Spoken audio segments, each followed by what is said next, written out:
Ladies and gentlemen, we call the meeting of the Temple Terrace City Council to order. If you would, please remember to silence your electronic devices. And if you would, stand with us, and we will start with invocation and the Pledge of Allegiance. Lord, we begin our meeting tonight by first remembering all the many things we have to be thankful for. We thank you for our great country and that we are able to meet and govern ourselves in freedom. Let us never take our freedoms and liberties for granted. We thank you for our wonderful community and the gift of each other. Help us to see each other as you see us, as brothers and sisters united under one God. Help us find the path to mutual respect and benevolence towards one another. Heal the anger and divisions that seem to be so prevalent in our world today. Help us to be a community that serves as an example to others in paving the way towards unity.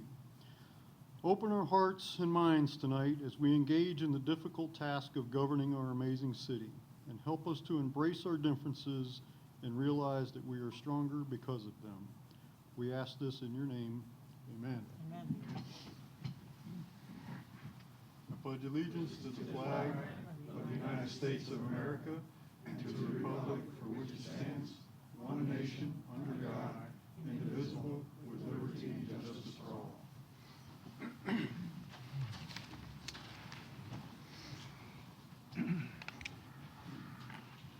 It's good to see everybody tonight. Our group is growing a little bit each meeting. It's nice to see everybody here. First order of business is a recognition, certificate of recognition for Sean Lloyd for 9 years, almost 10 years of service on the Municipal Code Enforcement Board. Sean, would you like to approach the podium, please? This is, I'm very happy to be able to do this because, Sean, you served 9 years on the code board, and much of that time I was on it too, so we worked a lot together. And I'll read the certificate in a second, but for those of you who are familiar with the code board, and those of you who are watching who maybe aren't, many of the cases of the code board are fairly straightforward, and those kind of cases, there's not a whole lot, you know, I mean, you hear the facts and the evidence and you make a ruling, but every once in a while, one of those cases gets a little thorny, and there's a lot of things to consider and do, and a lot of debate, and Sean and I survived a few of those cases together over the years, and I'll tell you that Sean is a great asset to the city. He didn't just occupy a seat on the code board. He was one of the lead people on the code board and always brought a great deal of logic. And so I have a great deal of respect for you, Sean. So now I'll read the certificate. In recognition of his outstanding service to the citizens of Temple Terrace for devoting 9 years to the Temple Terrace Municipal Code Enforcement Board, this certificate of recognition is awarded on this 4th day of August, 2020. And I wanted to add to that because it doesn't begin to exemplify that work that Sean's done for the city. So let's give him a round of applause. Before I come down, would you like to say a few words? Just thankful. Yes, just Good. Thankful for all the board members, council members, and mayors that gave me the opportunity by appointing me to the board. And I encourage any citizens out there that have any small desire to want to contribute to the city to pick a board, code enforcement, or any other board. So thank you. Very good. Thank you, Sean.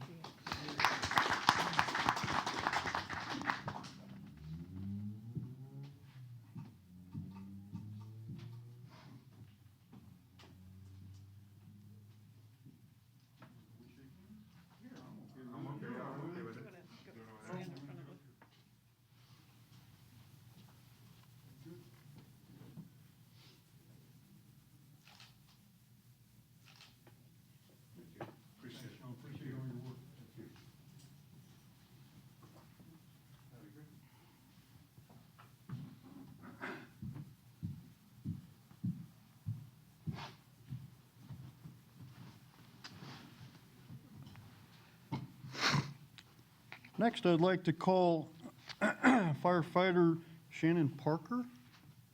Is Shannon here tonight? Oh, hey, I'm sorry. Shannon, come on up.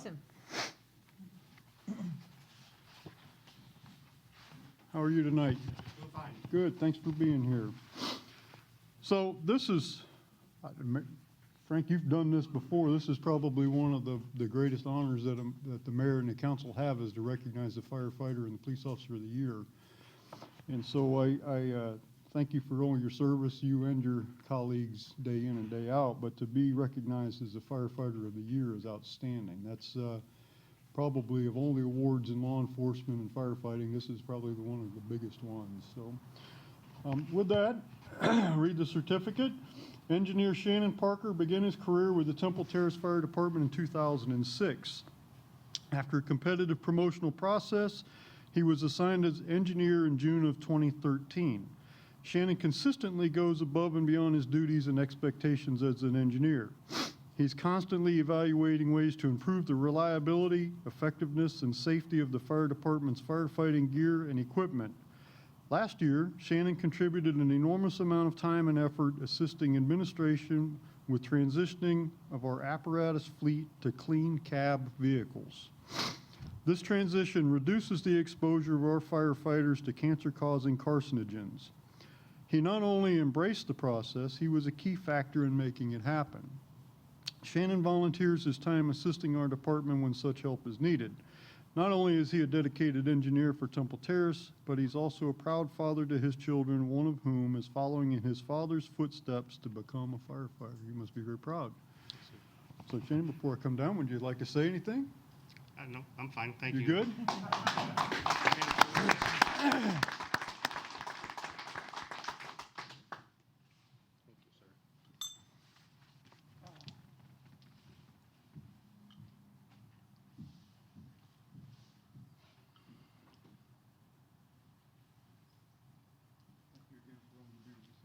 Thank you. Up here, Lloyd?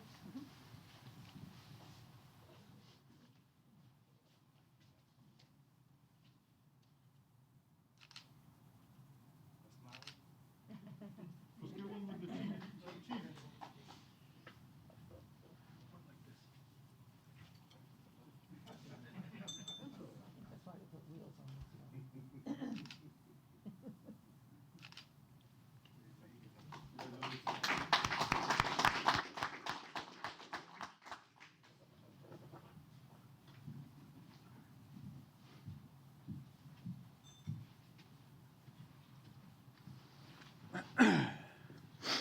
So if I pass out during these pictures, it's because I'm trying to inhale to keep my glasses from fogging up during the pictures. So. Next item on the agenda is the Temple Terrace Police Officer of the Year. Holly, would you like to approach, please? Good, welcome. How are you? Good, how are you? Good.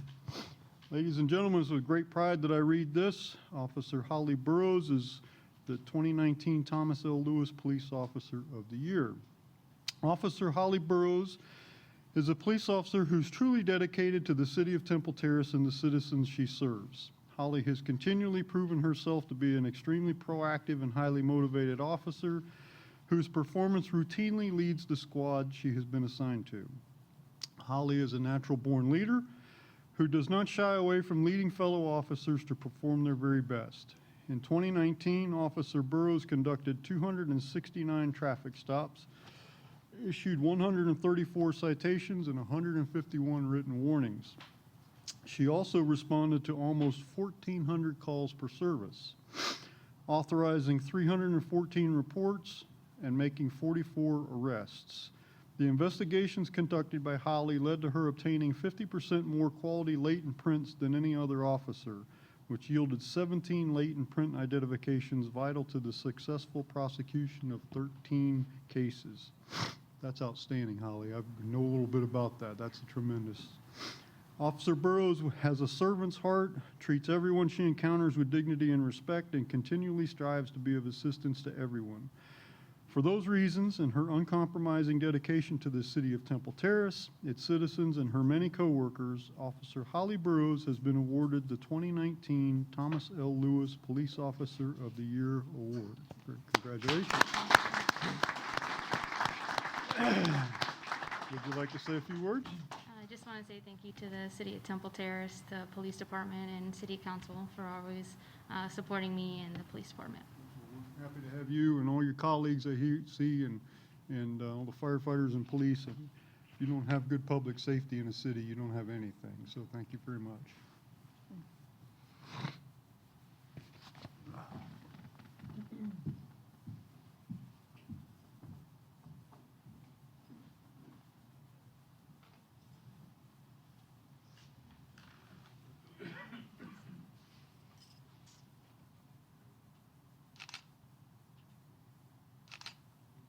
Do you want a picture with your husband?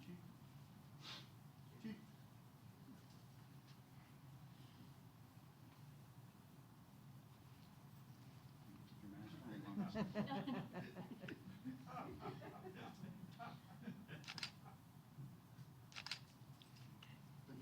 want to get one more with, yeah.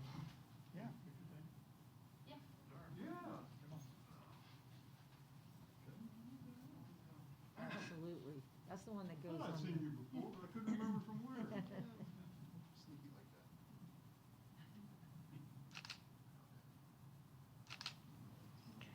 Congratulations, Robert.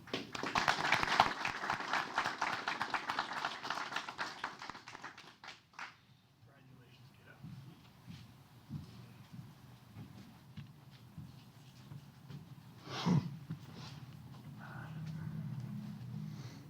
Don't you wish being on the council was all stuff like that? No. So the next item on our agenda is presentations, of which we have none. The next item following that is board appointments, and we do have an item here. There's one vacancy on the Metropolitan Planning Organization's Citizen Advisory Committee. The city received one application from Leticia Walker. Is Leticia Walker here? No? Okay. We have one application and one applicant, so I would ask for a motion to approve the appointment of Leticia Walker as a member of the Metropolitan Planning Organization Citizen Advisory Committee for a term extending from August 4th, 2020 until August 4th, 2022. I move to approve the appointment. Motion and a second. Is there any discussion on the motion? If not, all those in favor signify with aye. Aye. Any opposed? No nays? We welcome Leticia Walker to the Metropolitan Planning Organization. Thank you for volunteering. Next item is the approval of the July 21st, 2020 City Council minutes.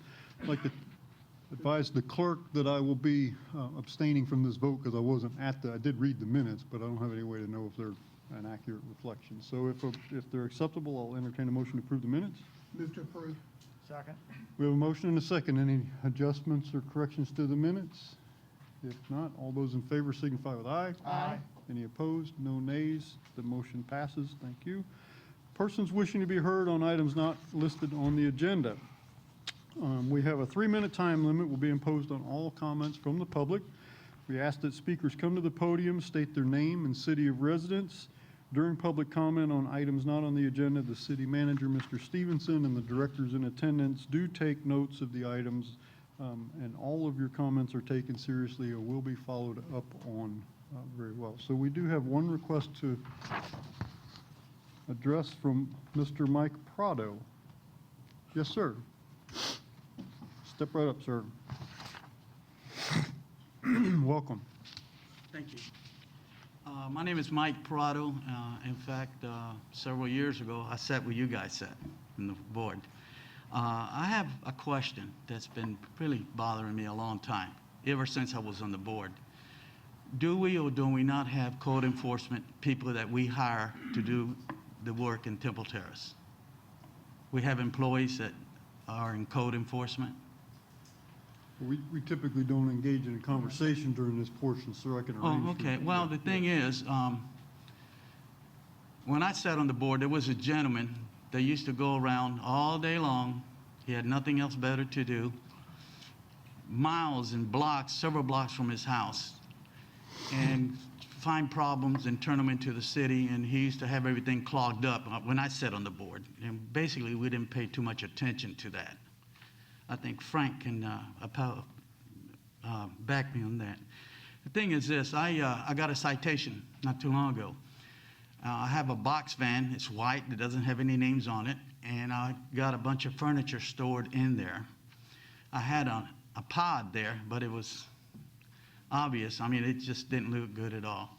So I got my van and put it there, and I got cited for it, and they told me what I had to do, and I did it. I put a canvas on it and everything. And I'm 150 feet away from the road on a dead-end street. You can't see my house. And this gentleman is refusing to, he's still complaining that the person that told me to cover the van up with a canvas to match the scenery around there didn't have the authority to do this. And that's why I came over here, because I found out what was going on. Nobody told me to come here. I came on my own free will. Now I can see if this man goes around his block or 2 blocks from his house and sees stuff that's wrong. But when he goes a half a mile away or more and starts looking at dead-end streets where I've been there 45 years, I never had a complaint. And I just want to know what is going on. If I'm going to get cited again or not, I don't know. Okay. I did what I was told to do. I never had an infraction. And like I said, I used to sit on the board, and this guy was around then. We all know who he is. And actually, maybe he thinks he's doing right, but really he isn't. He isn't. And that's it. That's all I have to say. Thank you, Mr. Prado. Appreciate you coming tonight. Okay. Mr. Stevenson, I'm assuming that you're familiar and involved in this issue? Yes, sir, I am. Okay. Could I ask on behalf of council that when you get this resolved to the best of your ability, that maybe you would let us know what the resolution is? Thank you. Is that agreeable with everybody? Absolutely. Okay. Very good. Thank you, Mr. Prado. I don't have any other requests to speak, or are there other members of the public who wish to address the council on items not on the agenda? I don't see any. Okay. Next item is communications and petitions. We don't have any. We have nothing on the consent agenda, so the next item, therefore, is a public hearing and second reading of Ordinance 1495 to correct previously adopted Ordinance 1487 due to a scrivener's error. I'll open the public hearing and ask City Attorney Pam Shoshone to explain the item, please. Thank you. At our last meeting, we had the first reading. I did explain at that time that this ordinance that had been adopted already had made reference, it concerned the drop program for the firefighters. Somehow, though, unfortunately, when the ordinance was done, it made reference erroneously to the drop program for the police officers. So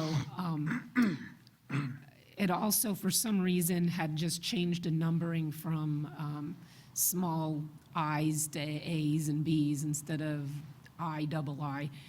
That now has been corrected. We're simply asking you to adopt a substitute ordinance with the proper code references in it and the proper numbering in it.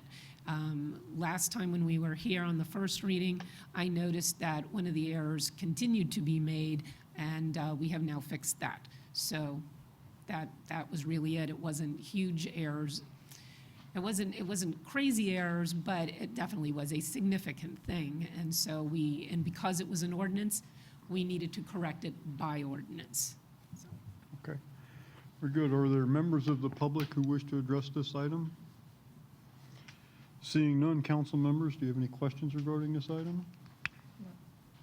Okay. Therefore, I will close the public hearing. Ask the city clerk to read the title of the ordinance, please.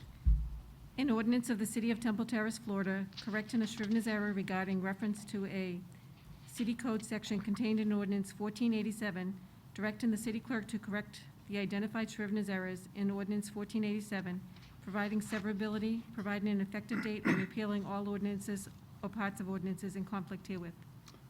Very good. Thank you. Is there a motion to accept Ordinance 1495? I move to approve the second reading of Ordinance 1495 to correct previously adopted Ordinance 1487 due to a scrivener's error. We have a motion and a second. Is there any discussion on the motion?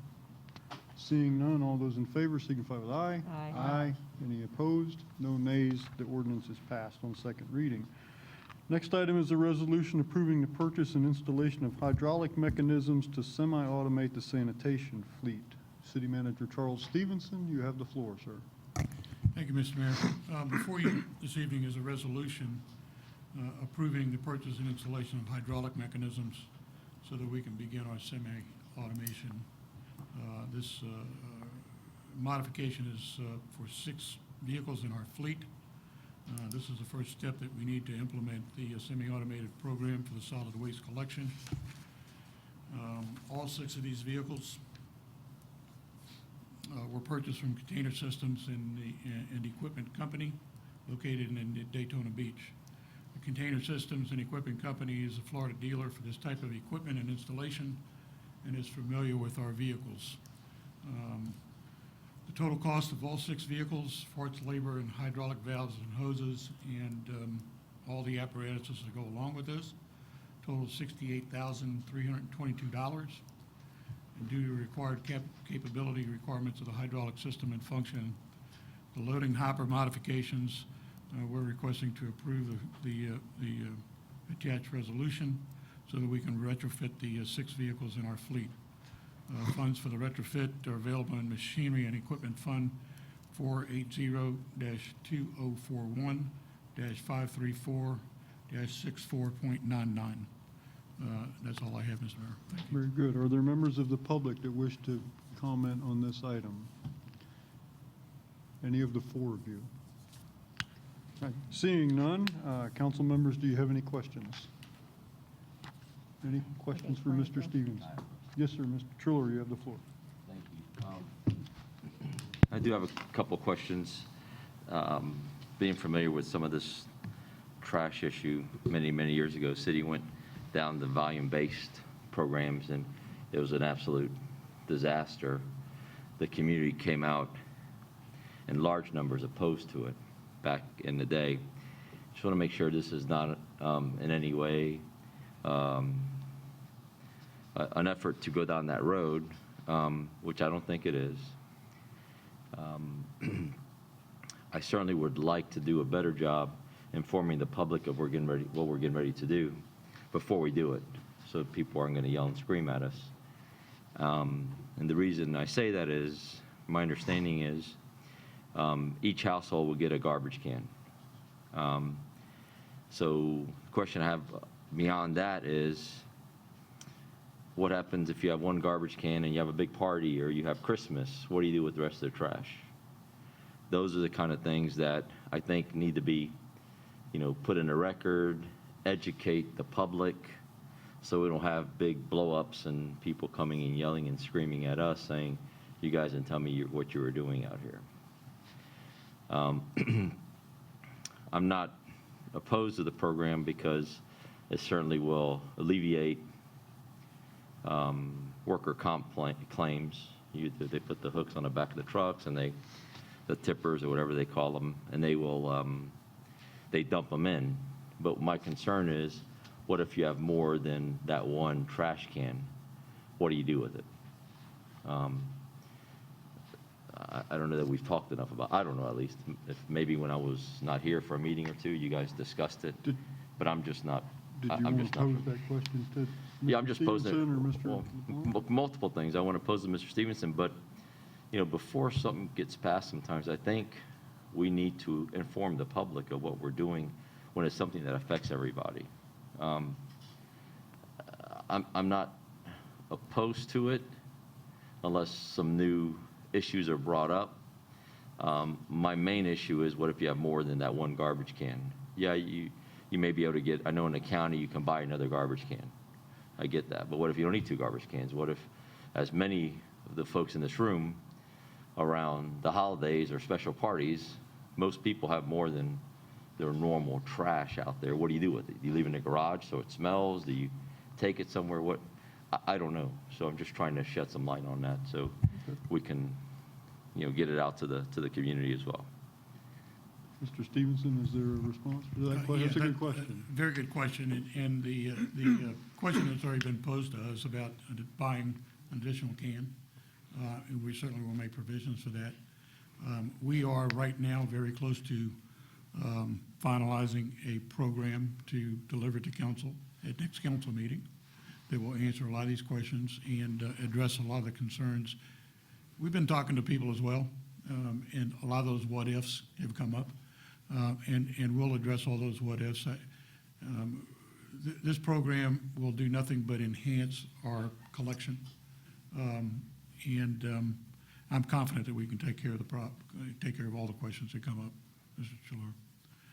I mean, those kind of questions, we can certainly, before the next meeting, I will get you a copy of that presentation so that you guys can prepare yourself, and we'll be prepared to answer any questions that you'll have then.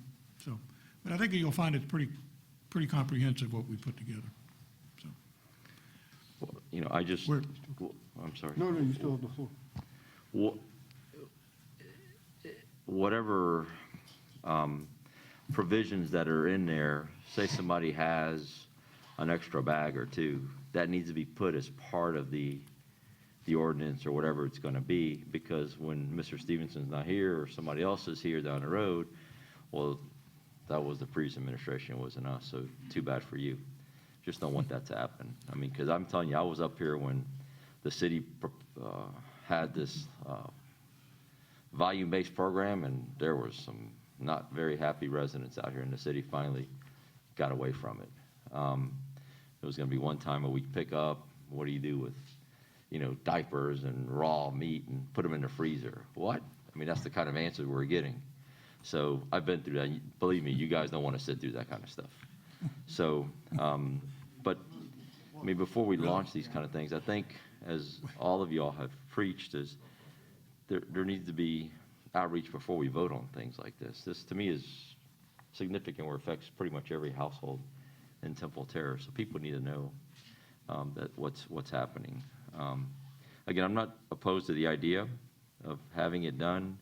I just want to make sure that there are the great services that folks have benefited from in Temple Terrace do not get, you know, watered down. And I'm not saying we're doing that, but as long as it's written in black and white that there are provisions if you have extra trash for, you know, an occasion or two, that it will be dealt with, and folks in the community are aware of it. And I don't want to tell them after we approve and bless everything. They should be told before we launch everything. So anyways, those are my comments. Thank you. We will make sure that we address those concerns. Thank you. Ms. Donahue's first. Okay. Mrs. Donahue, I think you were Thank next. You know, at first I said, no, I don't have a comment, and then I realized that the last questions were asked at the budget meeting and not at a public meeting. So my question about what we're doing here is, this is just a piece of your whole plan, correct? Yes, ma'am. This is just installing the tippers. This is the first step in moving forward to semi-automation, yeah. Right. We can't, there's no sense in buying the carts if we can't buy the tippers. The whole idea behind the cart is that there is no limit on how much the cart can weigh. The tippers will pick up 400 pounds. So you can load the cart with significant amount of garbage. But this is the first step to move to that, okay? Right, so anybody listening to this meeting considers this now a done deal. Because tonight, you wouldn't spend $68,000 if you weren't moving on to changing the way we do our trash collection. And I know we have good reasons. I completely agree with Mr. Chilura. We know that the safety of our workers and their ability to pick up those cans, you know, that's been happening since the dark ages apparently, and it's time to move from that because of insurance issues and health issues and what have you. But I'm in total agreement. I'm okay with spending this money. My big problem is that the information is coming to our citizens after we vote on this. And this puts, you know, this makes us look like no matter what they come and say to us at the next meeting, we're going to say, well, we already spent $68,000, so we're kind of stuck with this. So what's the timeline on us approving this tonight? Why does this have to be done tonight before you roll out the more information? Because apparently we don't know it either.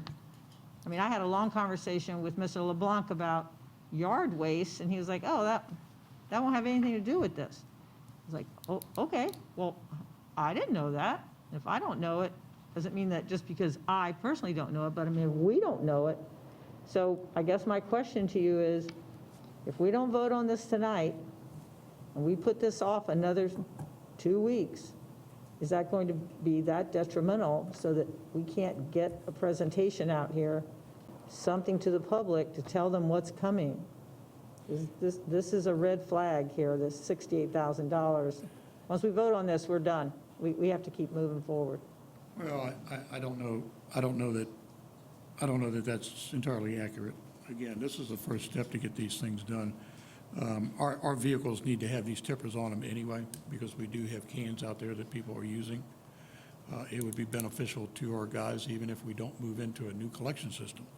I will sit here and assure you that the system that we're putting together is not going to reduce service whatsoever. It is in fact going to increase service. It is going to be more beneficial than what we're doing right now in all facets of collection, the fleet, and appearances on the street. I mean, it is some of the stuff that we're finding out there where we have people just kind of throwing stuff out at the curb for us to pick up is a little ridiculous, to be honest with you. Now, that being said, if we give them a 95-gallon can, which everybody will get a 95-gallon can with the ability to purchase an additional can, anything that's put in that can, there are very few occasions, unless you've got a real big party going on during a holiday, we will certainly make provisions to make sure that we pick up all garbage that's put out there. What we're trying to do is to, again, consolidate our collection into one container so that we can, in fact, better our service to the residents.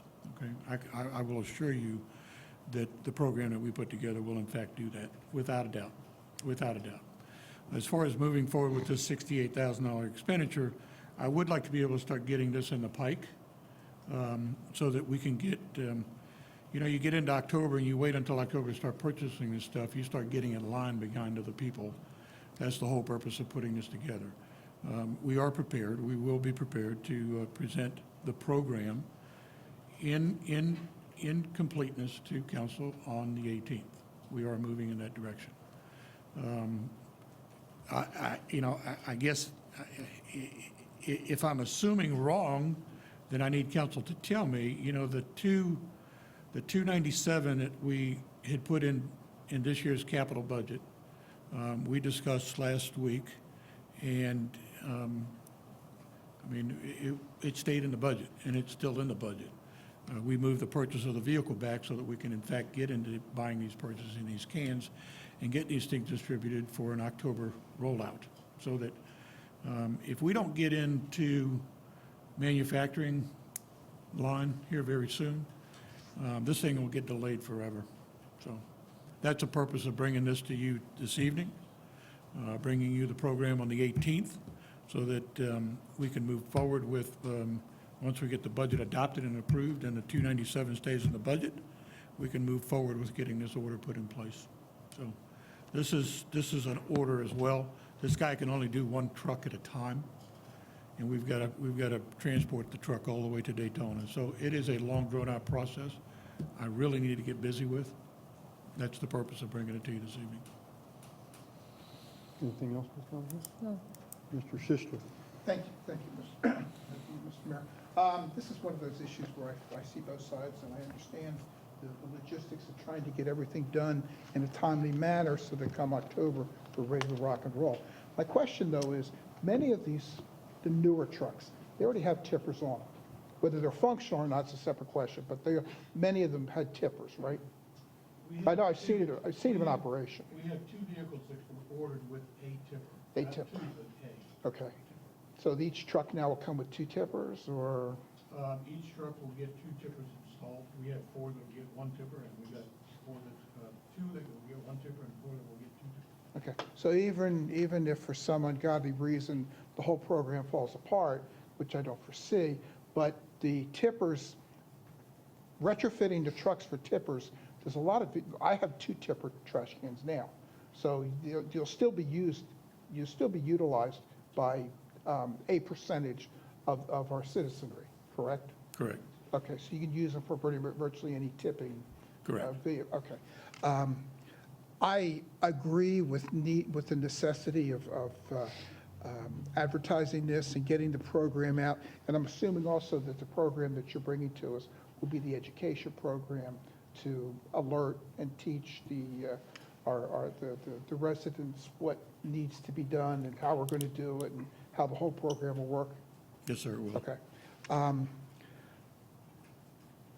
Having heard what it is, I think it's going to be okay, okay? And putting the tippers on now, even if there's any kind of a delay, will enable the existing units to function better out in the streets with less. I know I have 2 trash cans that fill them up. They're not getting picked up. It takes 2 people to lift it. So I think if nothing else, it'll help in the interim. So I think we need to move forward with it. Timing is a little wonky. I understand that. I recognize that. But I think that the program has been well thought out, and I trust the city manager and his staff to put together the proper program so that everybody will fully understand. And it's just, to me at this point, it's just timing. I'm done. I don't have any questions. Mr. Chamber. Mr. Stevenson, oh, I'm sorry, go ahead. You Go ahead, respond. sir. I'm sorry. Well, you can respond if you, No, again, I was just going to reiterate, I mean, I can assure council that what we're doing is a good program. We are not looking to reduce service. There's still two pickups a week. I mean, nothing changes with the service that we're giving. The only difference that we've got here is we've got now a program where you don't have anybody dragging cans to the street. They have wheels on them. They have tops on them.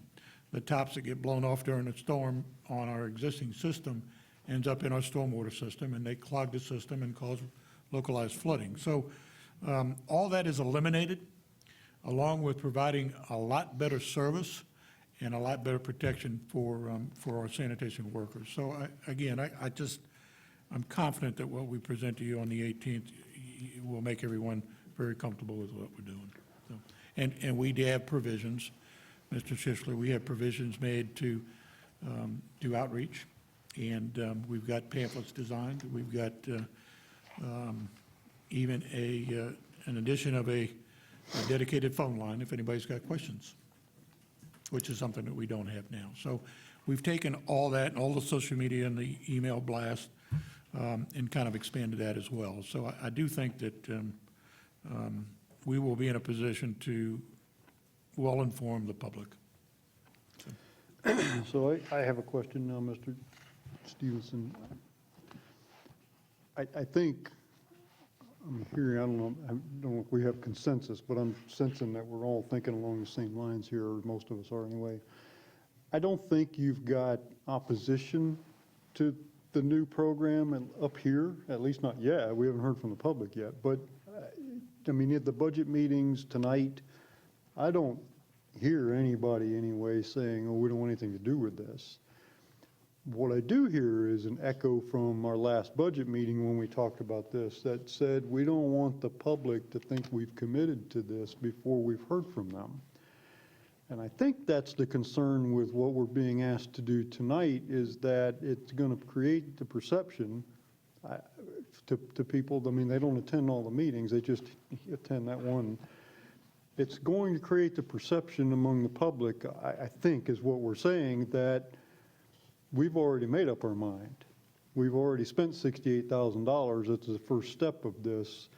And although we go through the motions of having a public hearing, letting people talk to us, we're really going through the motions because we already locked in to spend the $68,000. So we already made up our mind. And I understand what you're saying And I know you and I know Ray, and you guys are both very ambitious, driven, get it done kind of people. You don't let things linger, which is a good quality in both of you. And I know that these things take some time to get done. You don't just snap your fingers and you have 10 tippers. So there's a process involved here. But I have to wonder, in the large scheme of things, if it would be wise for us to table this and do this resolution at the same meeting. And you're talking about 2 weeks, where you're going to make the presentation to the public. Did I hear you correctly?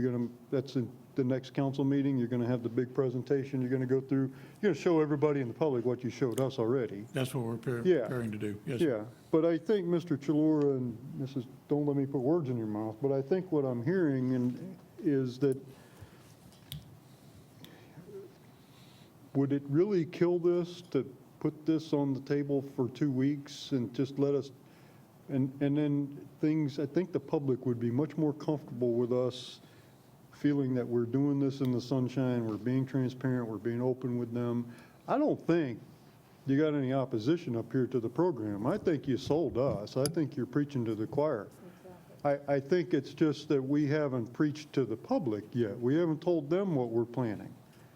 And we did talk about, we have more information because you told us in the budget meeting some of the particulars that the public doesn't know. Like you can get different size cans, we can make some accommodations for parties, Christmas, we can, there's things Ray's thought this through. But we haven't told the public any of this. So, how people are. They're going to say, oh my God, they've spent $68,000. They already started the program. There's no way they're going to vote against it now. So I'm asking, we can, I don't know what to do. We can put this to a vote tonight, but even if it fails, though, I don't think it's going to fail because we don't like the program. I think it's going to fail because we're uneasy about the timing. Exactly. Is that a fair, you guys? Exactly. Can you help me with this? Either one of you. Well, Ray, you can come up.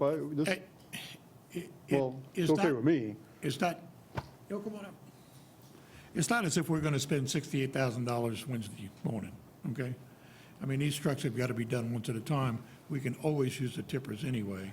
This is really not committing to the program at all.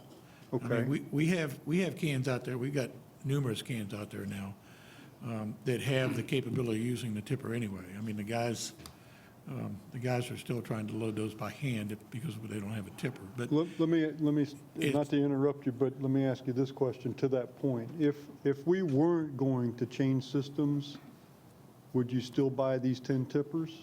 Do we have enough of those cans out in the city to make this purchase worthwhile? I don't know that we would buy 6 vehicles of the tippers, no. There you go. A portion, perhaps. So, but can we delay this by 2 weeks? That's the wishes of the council. You guys tell me what you want to do. We have set up and have phone conversations with these vendors and these dealers so that we can kind of get into their manufacturing schedule. Otherwise, I'm afraid that we may be delayed in getting this thing out, which is one of those things that I don't want to do. If we're going to present this council and say, this thing's coming out October 1, we need to make it happen October 1. I don't need to have the manufacturer or the producer of the can say, oh, by the way, you got to us too late, okay? So that's the purpose of bringing just at least the tippers in front of you to begin with so that I can start that process. Yeah, but most cities, counties in Florida, not all, but most, are on the same fiscal cycle that we're on. They don't get their new bucket of money until October the 1st. Most people contemplating doing this are not going to do it. They don't have the money. They can't place the order till October 1. Right. We can do this in 2 weeks and give you the green light. So we're still in a good position to get in the front of the line because we're spending money out of this year's budget, not next. Right. So we're still 2.5 months ahead of most of the other cities. Yes, after October 1st, they're going to get flooded with orders because everybody's money drops. Well, yeah, they'll start reserving spots here soon, knowing that they're going to have an order coming in. But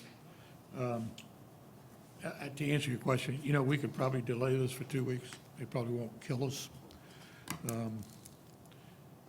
But I wish we could approve it tonight so that we can get busy with this thing. Yeah. Again, we're preparing this presentation on the 18th. That doesn't mean that, all the public's going to weigh in on the 18th either. I mean, we probably need to kind of get this out there so that people know that we're putting this together and people can join the presentation and Well, this understand what's meeting going on. tonight, I don't think this is a wasted conversation, whatever we do, because this meeting tonight gives us now 2 weeks to get this word out. Believe me, people are watching. They're going to know, oh my goodness, here they go with the trash thing, what's up with this? So Okay. I think this is a good springboard, no matter what we do tonight, to kind of put the public on notice. I don't have the power to do this. If you put this before us for a vote, we're going to vote, but I think you'll get a much more comfortable and I think you'll have a lot more consensus up here at the next meeting than you do tonight. I'm good with that. I'm good with that. And again, I know you guys are ambitious. I know both of you. You charge ahead kind of people, which is good. It serves us well. We've done a lot of homework. Oh, I know, and I don't think anybody up here is opposed to this. I just think the timing is a little, what's the word you used? Wonky. Yes. It's not a word I normally use, but it's a good word. It's kind of quonky. Do you need a motion? Yes, Mr. What's the Schisler. turnaround time for completion of the vehicle? The vehicle? Yeah. 1 week, Monday to Monday. Drop one off on Monday, you pick it up next Monday, drop the other one off. Okay, so if we push this back 2 weeks, that'll give us maybe 6 weeks. There's a 4-week lead time because they got to order the parts, They got to order they get the discounts, they got to order for all 6 trucks at one time. So if we order today, it's going to be a month before we can have the first truck in line to, get work done.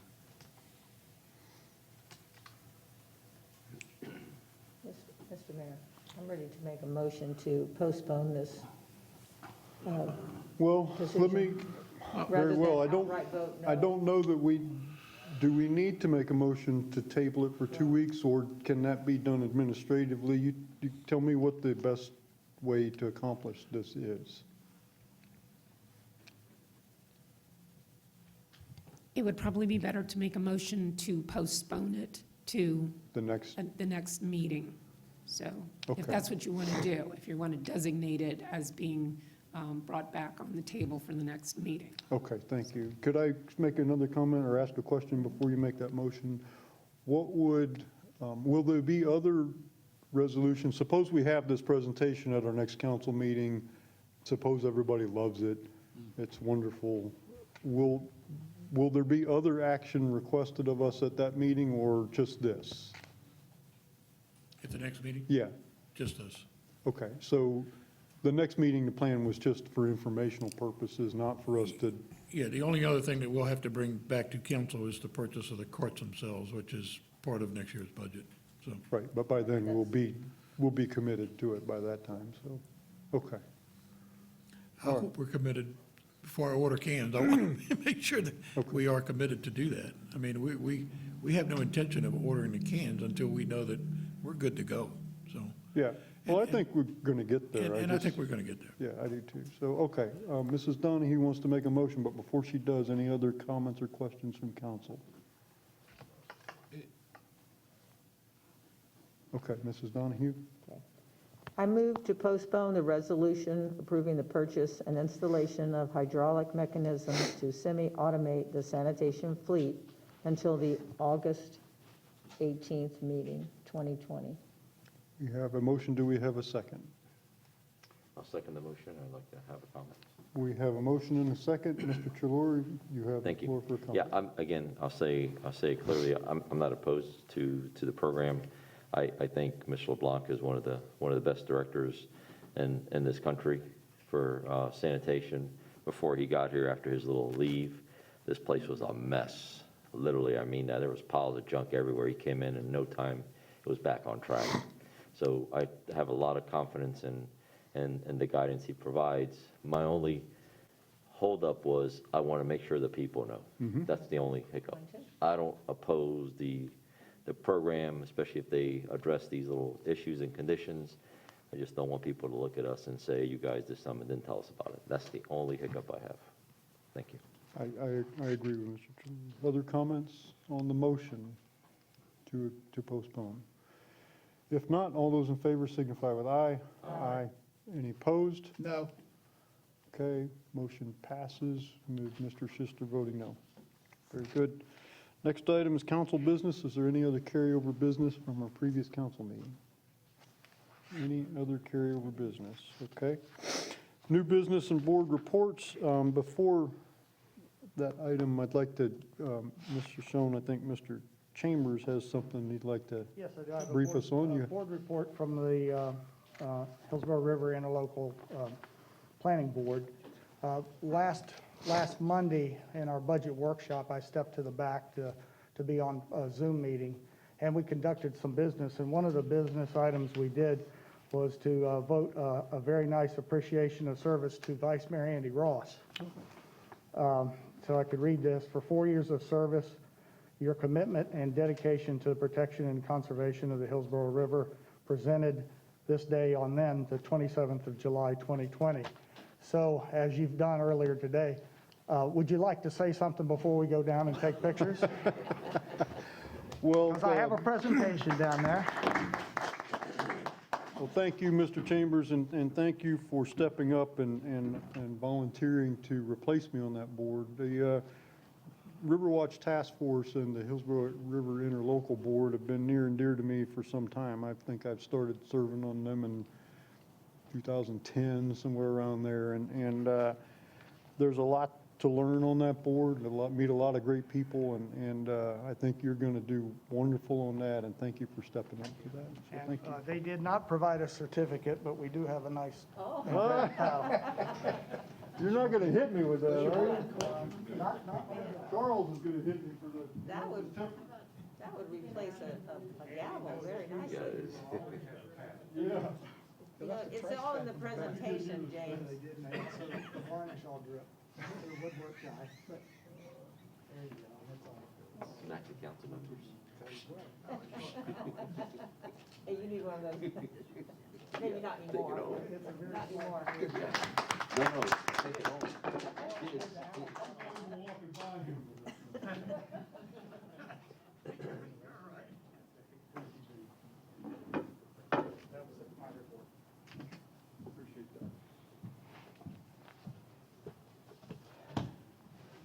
Next item on the agenda is the city council update on the status of the emergency policy group. Ms. Shoshone? I wasn't sure whether you wanted to first make some comment with regard to the last meeting of the I could do that, EPG. sure. So for those of you in attendance and those of you watching at home, as you probably are aware by now, Hillsborough County has what's called an emergency policy group.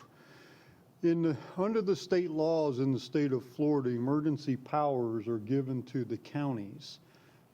Certain emergency powers are given to cities as well, but most of the emergency powers are given to the boards of county commission. In Hillsborough County in the 1980s, the BOCC decided to form the emergency policy group and in essence share that emergency power with the three mayors, the sheriff, and then later the chairperson of the school board. So the emergency policy group is an 8-member board, consists of 3 county commissioners, the mayors of the 3 cities, the sheriff, and the chairperson of the school board. Normally, that board meets mostly for hurricanes. That's what it typically meets over as hurricanes. As you know, in March, the EPG started meeting to deal with COVID-19. Nobody in March envisioned that we would still be meeting twice weekly 5 months later, 6 months later. I mean, we've never met, this has never happened before. The Board of County Commission has voted unanimously to move an ordinance forward for a final vote tomorrow that will abolish the EPG and take those emergency responsibilities back over as the Board of County Commissioners. So If the vote passes tomorrow, the EPG ceases to exist. Now, I've posed some questions to our attorney as to exactly what that means for the city.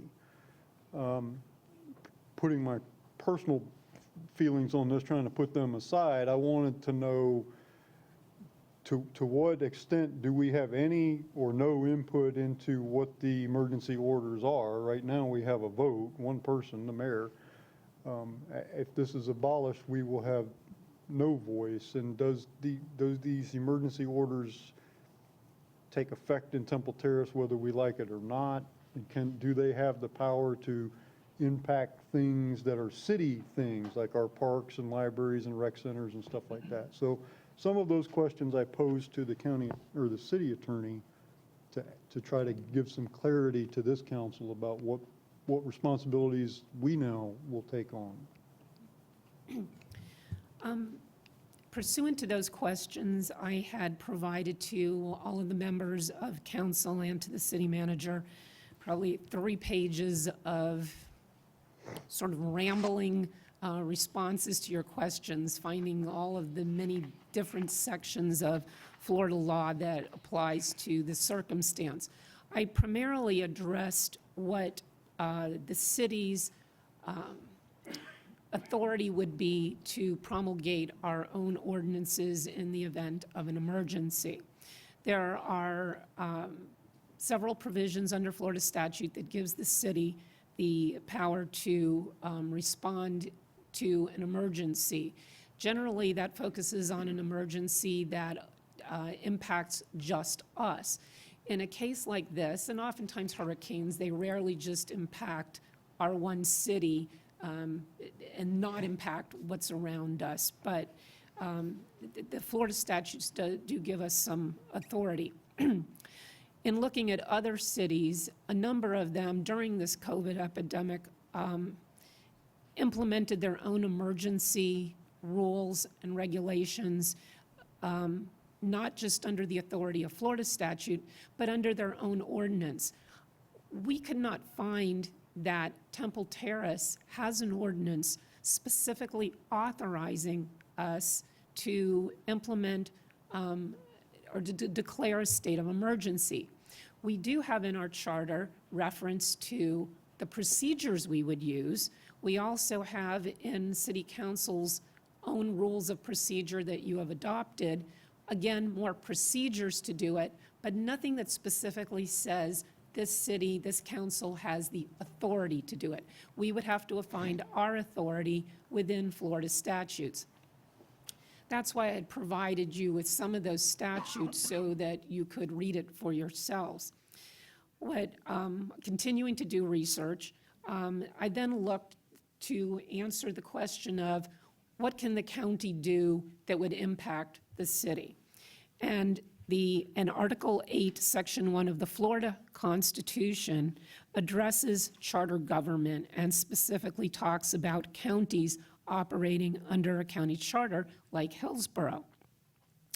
And in the Florida Constitution, it states that the charter of the county shall provide which shall prevail in the event of conflict between county and municipal ordinances, so that if we wanted to implement our own ordinance dealing with an emergency, we could do that.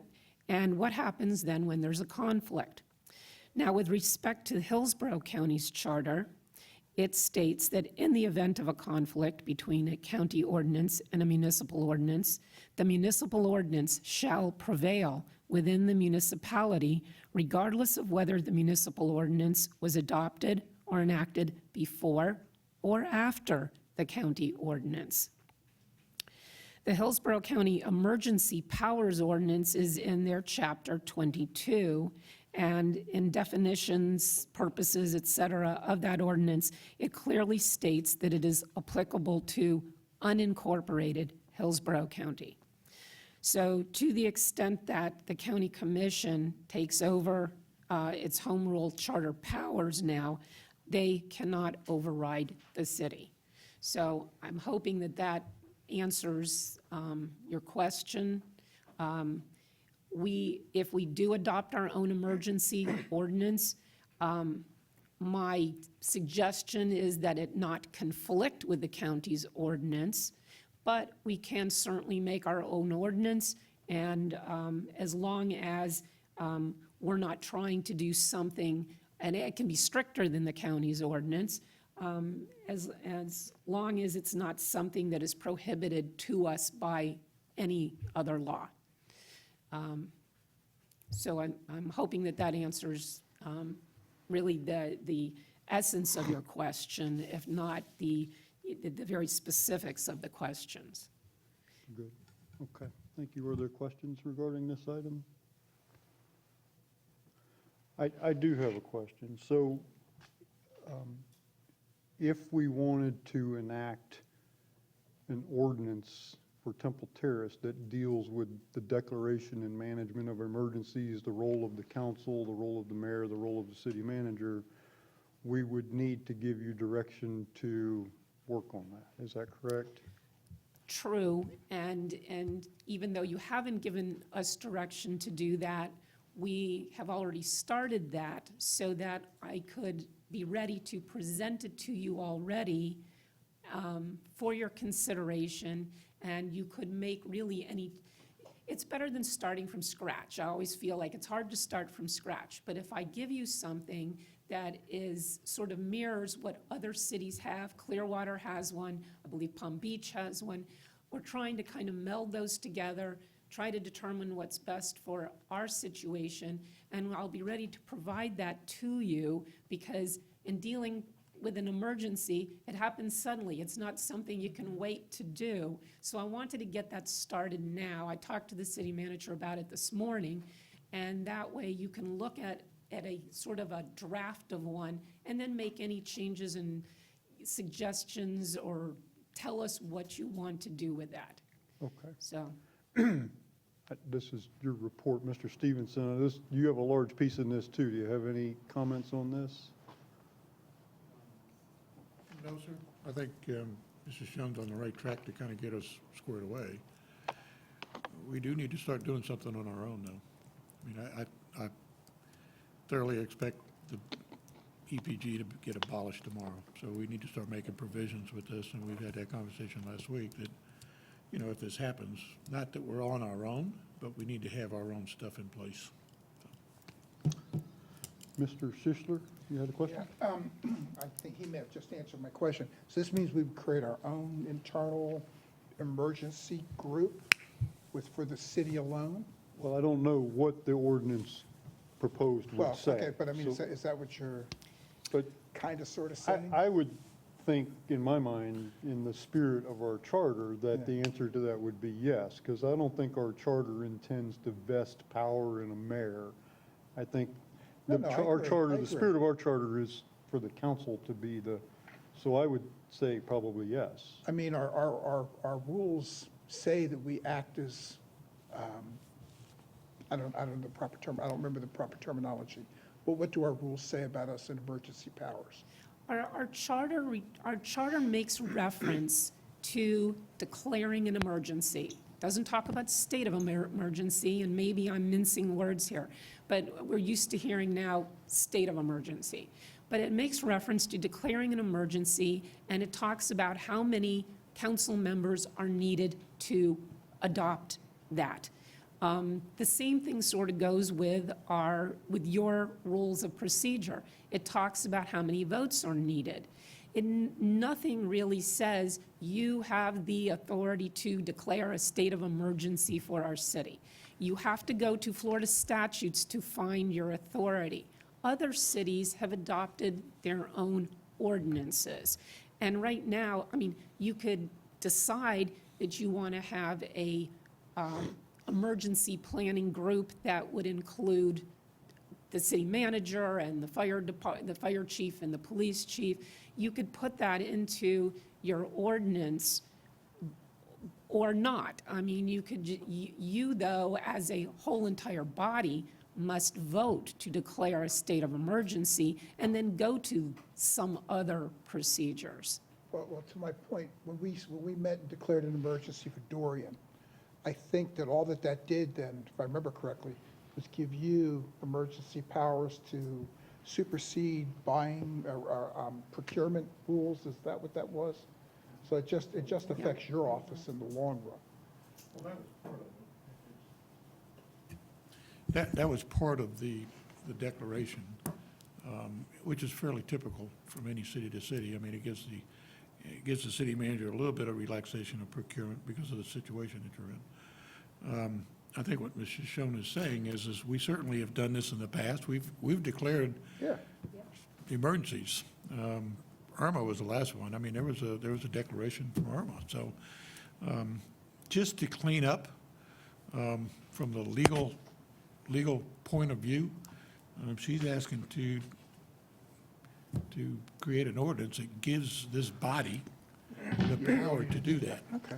I mean, it's kind of always been understood that this body, and we've called emergency meetings before, so. Well, an example of what, some of the things that we're facing now that we might not have faced if the EPG continued. Right, we've called states of emergency here for hurricanes, yes, and largely that helps us with recovering costs from FEMA later on, and it also allows him to circumvent normal financial acquisition procedures. However, some of the times today that we might be facing, besides COVID-19, if this civil unrest thing continues, we may at some point find a need to enact emergency orders in Temple Terrace that may not be applicable to the county or to Tampa. So we may want to pass an emergency order that dictates something differently than Plant City or Tampa. So I think that we need to have this work continue to draft an ordinance. Now, if the EPG remains in place, well, maybe the ordinance might be read a little differently. But even then, I think we need to have an ordinance that gives this body some statutory or not statutory ordinance authority and dictates what we do here. I would also encourage that the fire chief and the police chief be involved, particularly the fire chief, because we don't want to put stuff in here that's contrary to the county's CEMP, which we're already covered by too. And so we have to dovetail with that. And that addresses things like shelters and evacuation. So there's things that, we don't want to get too carried away with this. We just want to put something together that gives this council the power to declare a state of emergency, to enact emergency orders, to transfer that power if we deem, or some of it, to the city manager. But some of it needs to be elected officials. I mean, we can't have appointed officials declaring curfews, and that needs to be elected officials that do that, and that's us. Do you need a resolution for that?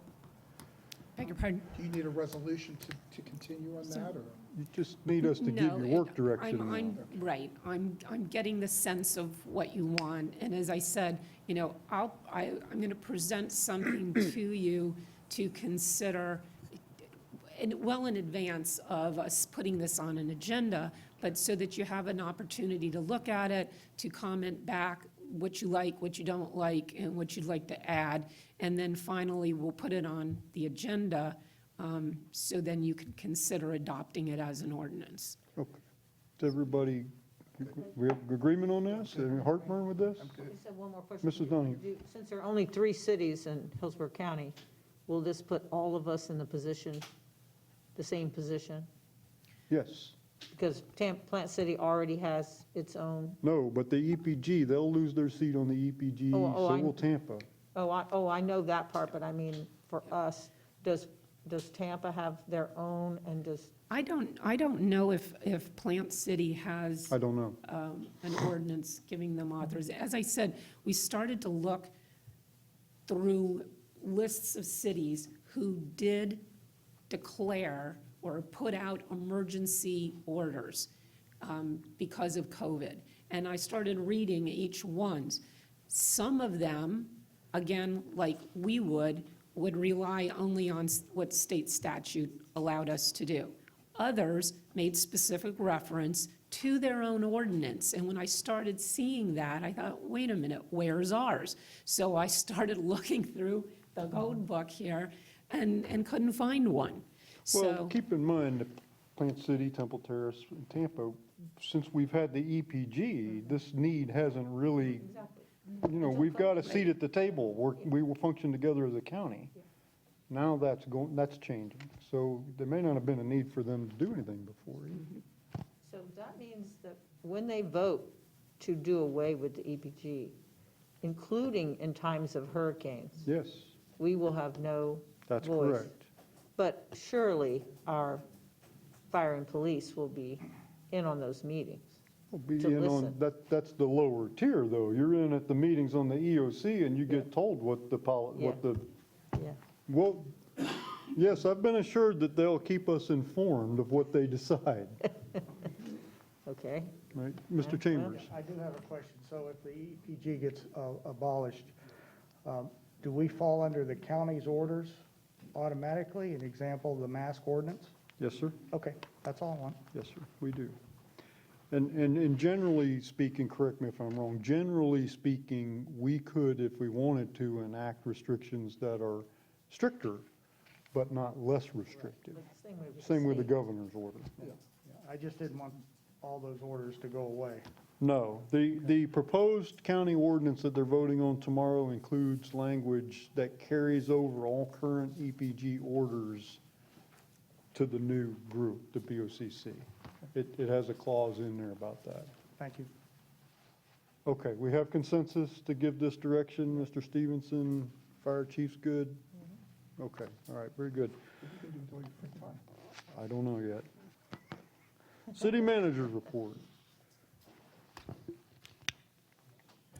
Thank you, Mr. Mayor. Not to continue the conversation about the COVID, we've got some other events coming up here that are numerous in number here. And I just wanted to kind of have some conversations with council about the stuff that we do have scheduled or semi-scheduled. I think some of these are on tentative hold. I know that Mr. Langfeld is working on some alternatives for some of these yearly scheduled events that we do. We have been in contact with the fireworks contractor. He has agreed to kind of extend the shoot from Labor Day until some later date. We've met with Chief Albano and Chief Kemp and I met a couple weeks ago and started looking at some of these things and trying to make some recommendations to ourselves on whether or not we should hold these events. Obviously, September 1 is right around the corner and will happen sooner than we think. We have suggested to each other that we start postponing some of these events. There is a list of events that were on the agenda, and if I can, just kind of read those out. We have September, we have the Labor Day fireworks. September, we also have the Senior Expo.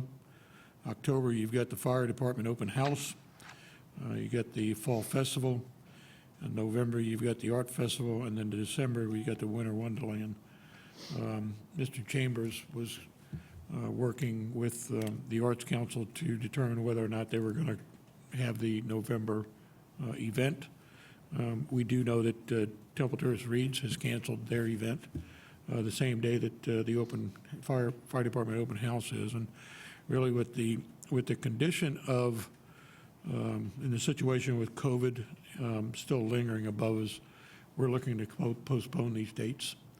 We would look for some direction from the Arts Council, obviously, for the Fall Festival.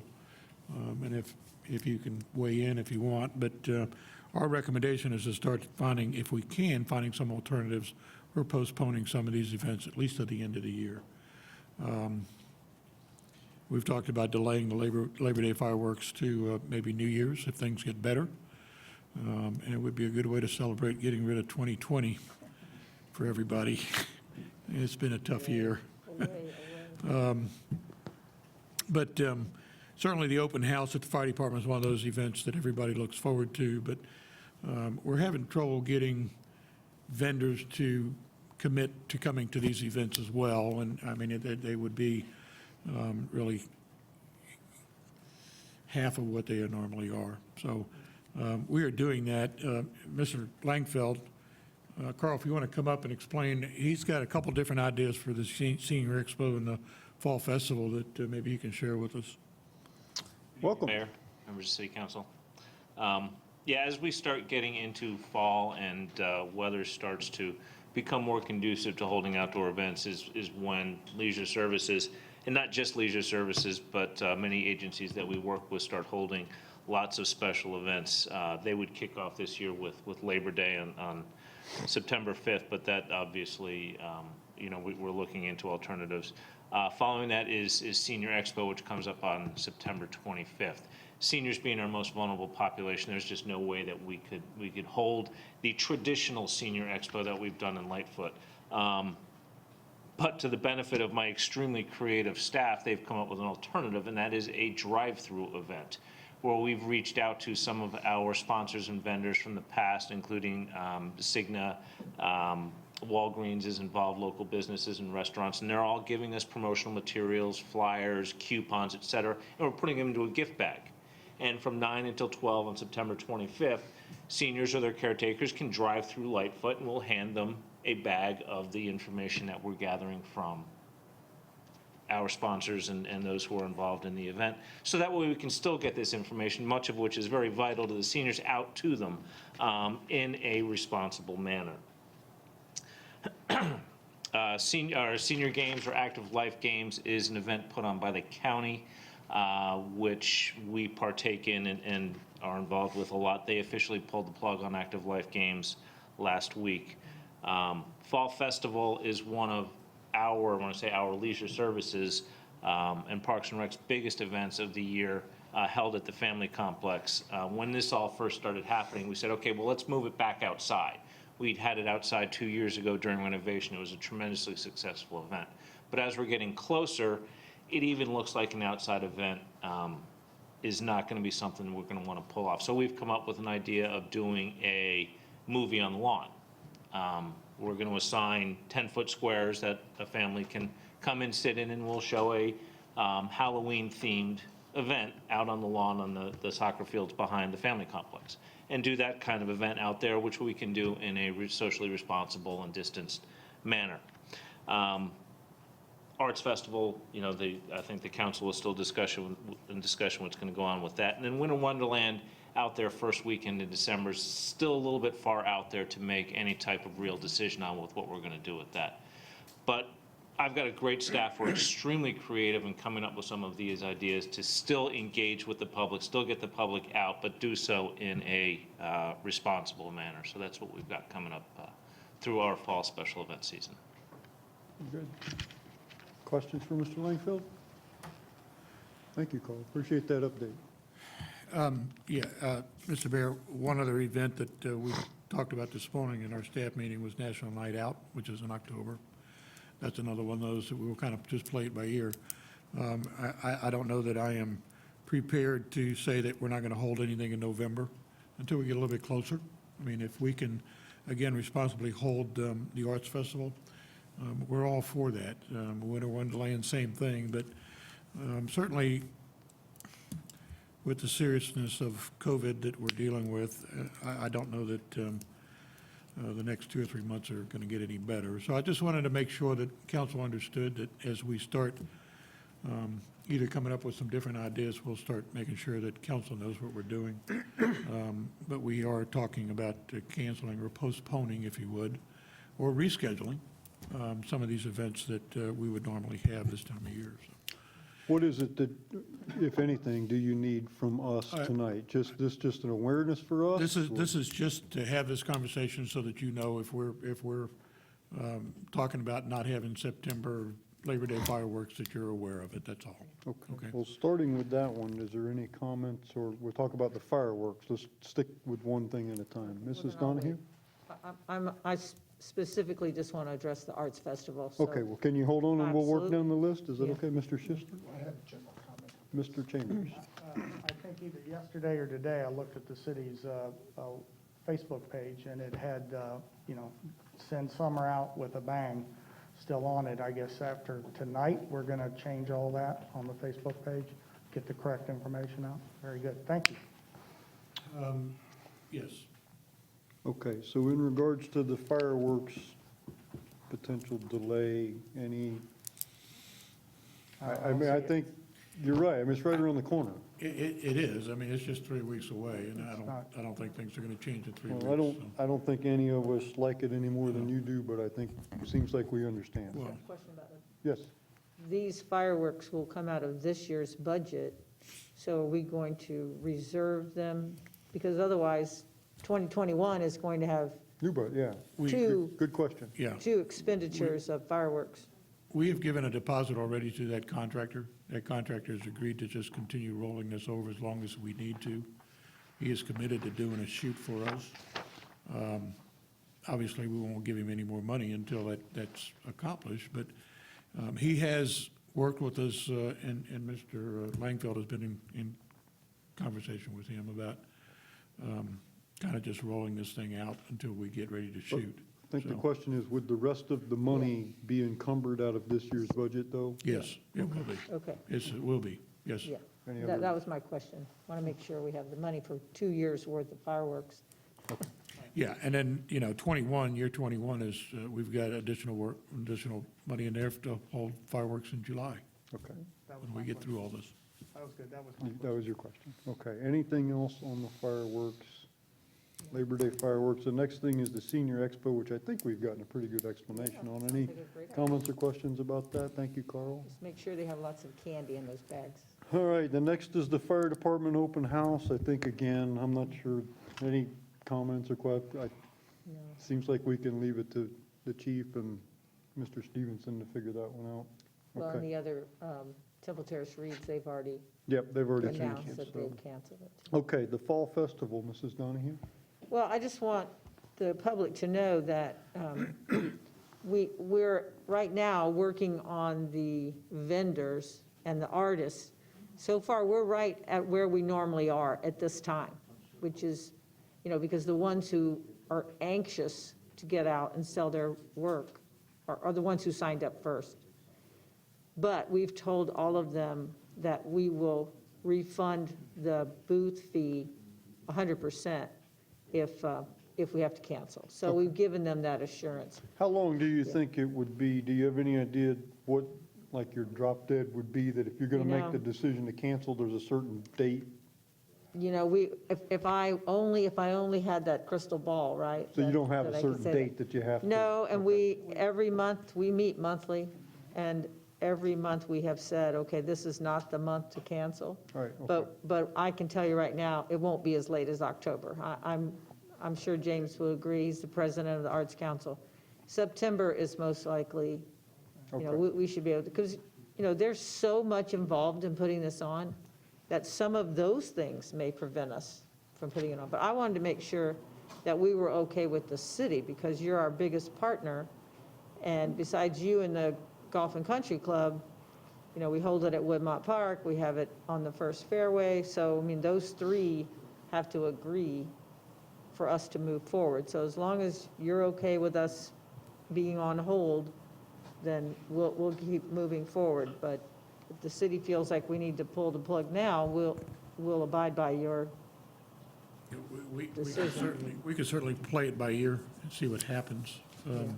Certainly, if we start getting some better news about the virus and positivity rates, so on and so forth, that could change, and we could very well say, we're gonna hold the fall festival like we normally do. So, and National Night Out. We're not crazy about canceling or postponing these events. We know that it means a lot to this community, and certainly our staff enjoy putting them on for the community. But, at this point in time, I think we just need to kind of think about, are we doing the right thing by getting a large group of people together? Okay, well, the last two seem like they're kind of a little far enough out that we may not, these Well- are Arts Festival and the Winter Wonderland, they're a ways away still. Yes, So we Yes. don't need to really have a lot of, But they're basically a month away Yeah. from making a decision, because there's so many things that we have to order and put down deposits and, things that, so I'm guessing we'll have a decision in September Yeah, we about, will which is- have to. about To make a the decision. The Arts Festival. Arts Yeah, the Festival? Winter Wonderland is a leisure services, used to be called the Halloween Carnival, so it's fall So festival. Winter Wonderland, I would assume you can wait a while to, okay. Okay, any further discussion on these events? Not a fun discussion to have, but, No, oh, we I'm need sorry, hope. Mr. Schuster. I did have a general comment. I'm sorry, I just- you said that and I That's forgot, okay. I'm That's all sorry. right, that's all right. I got to tell you, Carl, I'm very, very impressed with a couple of things that you've done over the last couple of weeks. I think it was at the last meeting where we had the recognition of the family arts, the Family Rec Center, and what Leisure Services has done. And your commentary was really, really effective, I thought, in that, you know, when we opened back up after the initial shutdown was over, that the attention that was paid to how the kids coming back, it's a whole different lifestyle for them with the social distancing and actually working with them and getting to accept the new norm as it was at that point. I thought that I hadn't really thought about that, and I was very impressed with what you said and what you and your staff did. And same with the Senior Expo. You could have just thrown up your hands and said, we really can't do it. But you guys are going way out of your way into coming up with a creative idea. And that's what makes you guys the special group of people that you are. And I personally say thank you, and hopefully the rest of the council says thank you for that type of attitude. And I know it's every department has it, but that was above and beyond in those two particular cases. And I just want to say thank you. Well, thank you very much, Phil. And Okay. as much as I would like to take the credit for that, I mean, I have a fantastic and very creative staff that work for me, and they love what they do, and they care so much about this community and the people in this community, and it shows in the work that they do every day. It's evident. Thank you. Thank you. Thank you, That's Carl. Thank you for that. Mr. Stevenson, I'm done. you're done? Yes, sir. Okay, very good. City Attorney's report? Nothing to report. I have one quick thing, and then I'll let everybody get out of here. But first I saw it on Facebook, and then I saw it in the Monday report, a story about a person who called up and had inadvertently thrown some valuable paperwork into the trash. And I don't know if everybody watching saw this story. If you haven't, look it up. You know, we see a lot of good work here, like you just were talking about. It's not uncommon for Temple Terrace employees to do outstanding things. That's almost kind of routine, which is a great problem. But when I read that, I have never even heard of anything like that. This person inadvertently threw some valuable paperwork into the trash. And I don't know the details at what point they realized this, but they called somebody here at the city. And I saw the pictures of where all kinds of people involved, I'm sure. I wish Ray had stuck around.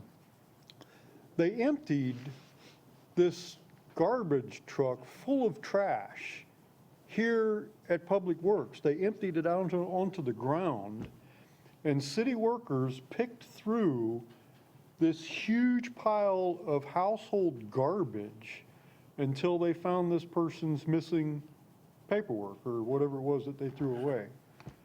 Who does that? What other city could you live in? What county, where would you live where your city would dump a whole garbage truck full of trash out on the ground and pick through it to recover your stuff? I don't know. I mean, I've been in public service a long time. I've never heard of anything like that. So, Charles, my question for you, and Ray's gone, unfortunately, is, you know, I know a lot of this probably was a lot of layers of management involved in this. I would assume supervisors, workers, and I don't know what best to do for these guys and gals, because inviting them to a council meeting to recognize them is really not a good thing. I mean, I know they got to come in here at 6 o'clock, you know, to come to a council meeting. But I don't know if there's some kind of accommodation that maybe your staff could provide for us to all sign for each of the people involved. I don't know.